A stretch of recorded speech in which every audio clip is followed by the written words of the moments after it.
Hi, I'm Jill. I'm married to Dan. I have 2 adult kids, Joseph, who's 25, and Aaron, who's 21.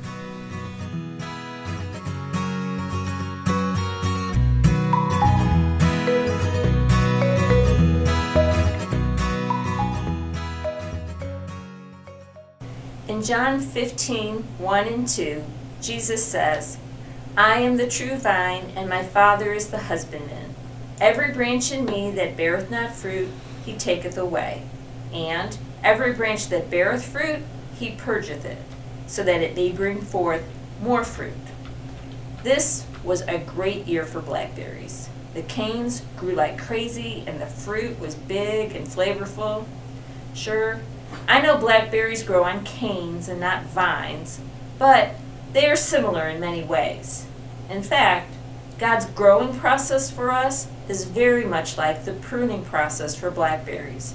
And in this blog, I want to talk about how God helps us mature so we can walk in His purpose. The idea of pruning goes against every bit of internal logic I have. Why cut away something that you've taken the trouble to grow? Bigger is better. It's more, right? But it isn't. If you leave blackberries alone, you will get a tall, tangled mess of branches that blackberry growers love to call a bramble. You will get fewer berries because the plant puts all its energy into the canes, and your meager harvest will be harder to pick, especially if you grow a thorn variety that is so rigorous here in Texas. Ouch. And as the growing season has drawn to a close, there's work to be done to make sure our plants are healthy and strong for next year. And every cane needs to be pruned. Nothing gets a free pass. If you see a thick, vibrant cane with no fruit on it, that's a first-year cane, which will have berries next year. This cane gets something like a haircut. It's cut back so it can be tied to the highest support wire. As Christians, we are a lot like those first-year canes. There are times when we are clearly in the growing process, but everything is not as it needs to be. That's when God shows us that we need to change or correct something. In Hebrews 12:5, the Bible says, My son, do not make light of the Lord's discipline, and do not lose heart when He rebukes you, because the Lord disciplines the one He loves, and He chastens everyone He accepts as a son. It's not easy or painless, but whatever made us think that following Jesus was meant to be easy. Jesus corrected His disciples when they were arrogant or short-sighted, and because He loves us, He corrects us when we are wrong. I hate cutting back a thriving, growing cane. But God is not like me. He is always wise. He knows what is essential, good, and productive. He knows the end from the beginning. What helps me to accept His ways when they are not my ways is to remember that He is good all the time and to be thankful. When I submit to His wisdom, He is under no obligation to submit to mine. And when I say it that way, it helps me to rest in Him, especially in circumstances that are hard for me to wrap my head around. We don't need to understand where God is taking us. We just need to trust Him for the journey. The second kind of pruning in our lives is far more dramatic, but just as essential. It's what you do with second-year canes, and I plan to talk about it in next week's blog. So for now, I want you to remember 1 John 3:2, which says, Beloved, now we are the sons of God, and it doth not yet appear what we shall be, but we know that when He shall appear, we shall be like Him, for we shall see Him as He is. As sons of God, we should expect God to discipline us, to help rid us of the things that need to be cut in our lives. We will one day be like Him, but for now, the fact remains that He is the vine and we are the branches, and we need to be pruned in every season of life to avoid becoming an unsightly and useless bramble that is hindered from his plan and purpose.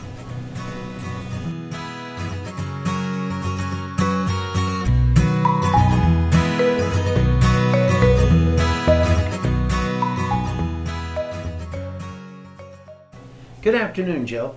Hi. Hey, I like that. I like the comparison. Maybe because I love the blackberry syrup we get off of those.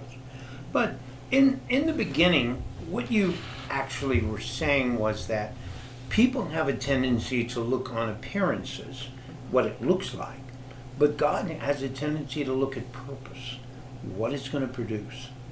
So in that, I take away from that you're saying, you know, when you look at your life, it may be appear, or we may appear to be, oh, we're just so there, we got it together, we're at peace with, and that, know it all, maybe. But deep down inside, God says, I didn't put you here to look good. I put you here to produce. And because the fact is, you and I know, because I have to confess, there are times when I pick blackberries, I cannot resist eating one. Though I know, I'm like, no, this is a group, but I'm like, yeah, I'm the group too. This is so big and so luscious. And and at that moment in time, I realized I would not at all sacrifice the appearance of the plant for the luscious fruit that it grows. But sometimes I'm misled by what I see as if it's the beauty of the plant and not the purpose of the plant. So let's talk about that, and why do you think God prunes us for purpose?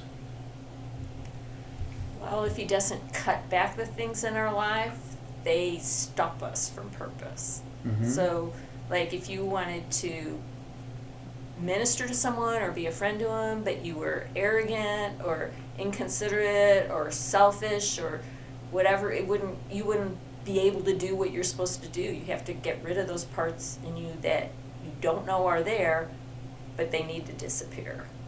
Well, see, I know when you go out there, you have your gloves and you have your pruning shears, maybe I'm right, and you have an eye for this has got to go, this has got to go. What do you think are the hindrances to our life in the way God has to prune us? How does God prune us? Oh man, that's a hard question because sometimes you don't see it coming. Because, like, I don't always know what I'm doing wrong until I hit a roadblock, and then I'm like, what's going on? And then I realize what's going on. So, all right, like in the Bible when it says that, like, even our heart can deceive us, sometimes we don't even see what's there. So maybe you're envious of somebody or whatever, but you don't know it until way down the line, and then you see what you're doing, and that's when God reveals it to you. Do you think we don't know it or we won't admit it? Because I think of David, after he'd killed Uriah, I don't think it took a prophet for him to say to him, David, you killed one of your best officers. I think he knew it. He was just justifying. No, he was killed in battle. Yeah, but you rigged the battle, David. Yes. See, I think we all have an inclination of where we are. We just don't see it the way he sees it. Yes. Sometimes I think of it like black ice on the road. Like, you know it could be there, but you don't really see it till you hit it. And sometimes you don't know how damaging it is, which is why you are driving in an ice storm, because you don't really think through what could happen. So I think you're right that we know it's there. I think we deny it, but we certainly, at least in my life, I deny how bad it can be until I'm really faced with it. So I say it's not so bad. Yeah, I think of that. Every time I look at a blackberry bush, I'm like, but that's so beautiful. You know, let's leave it. Now, if you happen to say to me, Mike, if we leave that next year, we get nothing. I'm like, kill it all. Yeah. Get it out of there, all that. But at first it's like, but it's so pretty. Mm-hmm. And I think you're right, Joe. I think many times we just don't take in consideration how it will ultimately affect us. Mm-hmm. You know, it's like you said, and I agreed, use the word bramble. because I know that when blackberries grow up next to other blackberries, pretty soon you're going, oh, another plant. Then you're like, I'm not going to stick my hand in that bramble, because it's too many thorns in there. And, sometimes I don't think we look at the thorns as much as we look at the blackberries. And I think those things we overlook, like the thorns, are the very thing that hurts when we go to produce the fruit. Now, I think the thorns have a very great purpose. They keep other animals out, and maybe they keep us from being overindulgent. But I think you're right, Jill. I think purpose and appearance all come on. Intensity is there. And you've grown from a novice. I would call you a blackberry novice to begin with, because it's always go ask someone, go look at someone, go to the University of Texas, go to A&M, go wherever you can go and find out about them. But you've logged that information down enough to know, and when you look at something and go, that's wrong. And sometimes a little bit of infection in those plants, pretty soon it spreads like wildfire. Yes. And it can kill your whole plant. Yes. Well, good analogy. I love the analogy, because anytime I think we can break that down to something that is on the par with what we deal with daily, it makes more sense to us. So, good job. Thank you, Jill. I appreciate it. I'm looking forward to the next one. I'm waiting for it. All right. Thanks.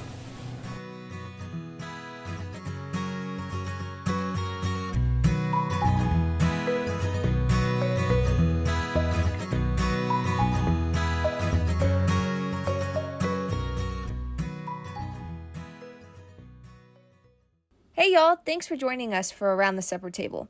At Sanctuary Family Farms, we want to be real. Whether that's through our blogs, daily verses, or even Nana's recipes, we want to share the messages that God has laid on each of our hearts. If you liked what you heard today or want to get in touch with us, you can find us on Facebook and YouTube at Sanctuary Family Farms, or our website at www.sanctuaryfamilyfarms.com, where we share our recipes and blogs and sell farm fresh beef and pork. We can't wait for you to join us again for next week's episode.